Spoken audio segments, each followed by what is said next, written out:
আজ বানিয়ে ফেললাম জিভে জল আনা ডিমের রসা। তাহলে চলুন রেসিপিটা দেখে নেওয়া যাক। প্রথমে একটি কড়াইতে তেল দিয়ে দিচ্ছি। তেলটা গরম হয়ে গেছে, এবার তেলের উপরে দিয়ে দেব পেঁয়াজ কুচি ও কাঁচা লঙ্কা, দিয়ে একটু কিছুক্ষণ নাড়াচাড়া করে নেব।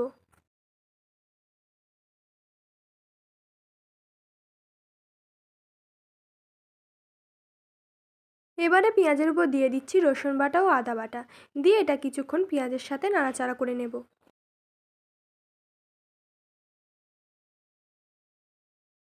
এবারে কড়াইতে দিয়ে দিচ্ছি হলুদ গুঁড়ো, লঙ্কার গুঁড়ো, জিরে গুঁড়ো, ধনে গুঁড়ো ও পরিমাণ মতো লবণ দিয়ে মশলাটা একটু নাড়াচাড়া করে নেব।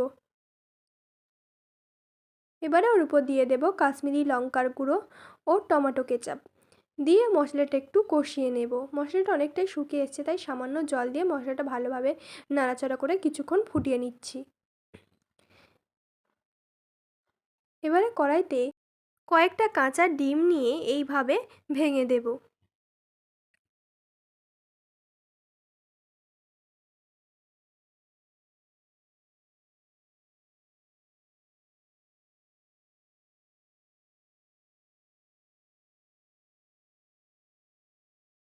এবারে এটা কিছুক্ষণের জন্য ঢাকা দিয়ে রাখবো।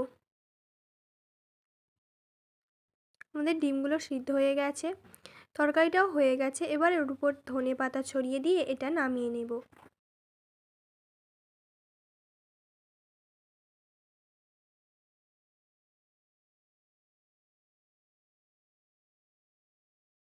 তাহলেই তৈরি হয়ে গেল জিভে জল আনা ডিমের রসা।